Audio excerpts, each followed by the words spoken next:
Chapter 2. Life in Lilliput. I was careful to behave as well as possible to persuade the king to give me my freedom. Lilliputians soon began to lose their fear of me. They called me the Man-Mountain. Sometimes I lay down and let them dance on my hand, and from time to time children came to play games in my hair. By now I was able to speak their language well.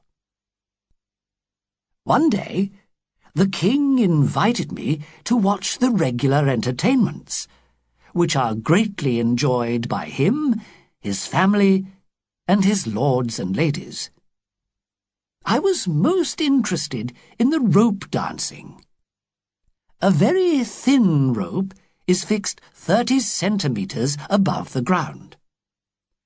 People who want to become the king's most important officials jump and dance on this rope, and whoever jumps highest, without falling, gets the best job. Sometimes the king orders his lords to dance on the rope to show that they can still do it. This sport is, of course, rather dangerous, and there are occasional deaths as a result. It seems a strange way of choosing officials. There was another interesting entertainment. The king holds a stick in front of him and sometimes moves it up and down. One by one, people come up to him and jump over the stick or crawl under it. They go on jumping and crawling as the king moves the stick. The winner is the one who jumps and crawls for the longest time, and he receives a blue ribbon to wear round his waist.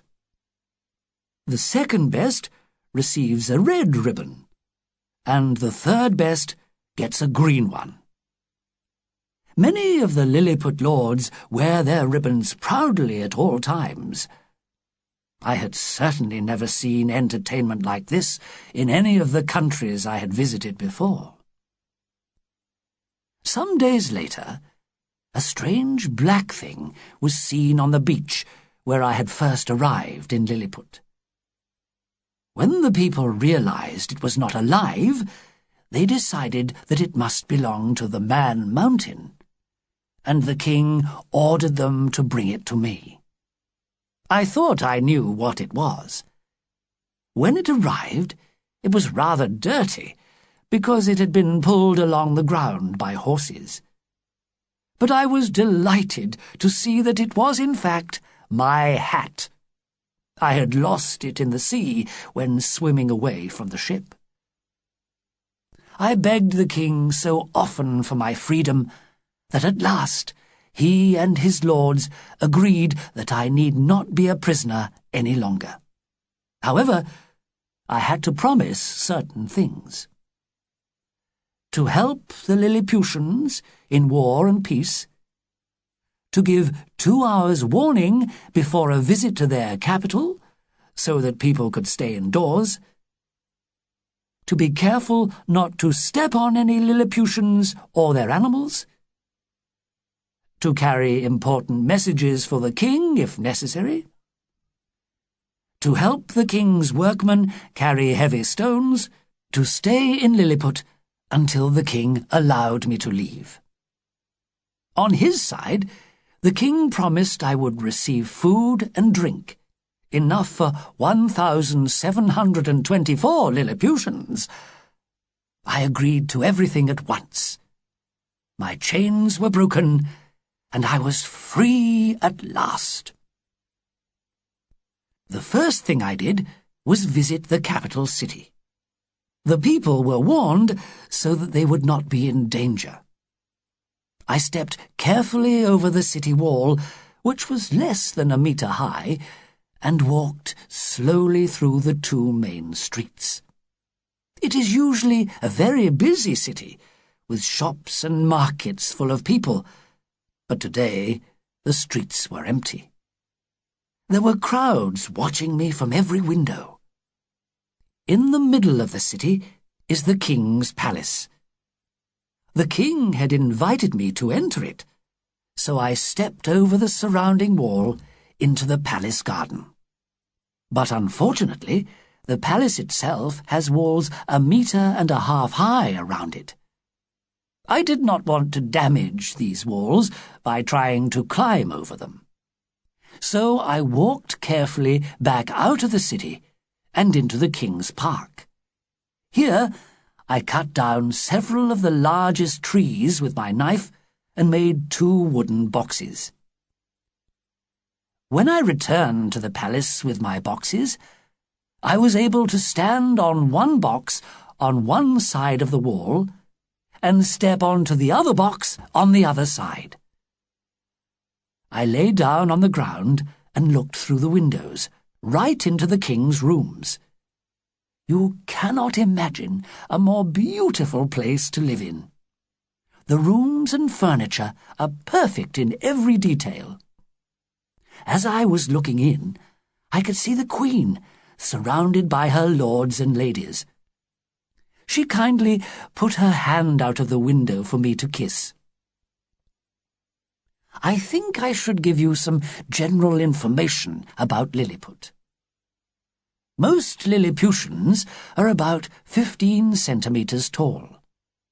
The birds and animals are, of course, much smaller than the people, and the tallest trees are only a little taller than I am. All crimes here are punished. But if someone is accused of a crime, and then it is proved that the accuser is lying, the accuser is immediately killed. Lilliputians believe that there are 2 sides to the law. Criminals must be punished, but people of good character must be rewarded. So if a man can prove that he has obeyed every law for 6 years, he receives a present of money from the king. They also believe that any man who is honest, truthful, and good can serve his king and country. It is more important to have a good character than to be clever or intelligent. However, only those who believe in God are allowed to be the king's officials.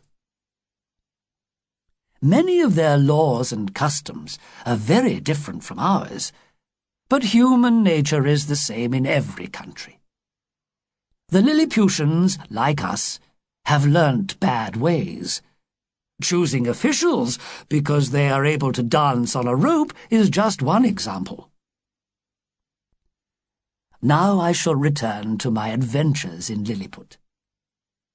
About 2 weeks after my first visit to the capital, I was visited by one of the king's most important officials.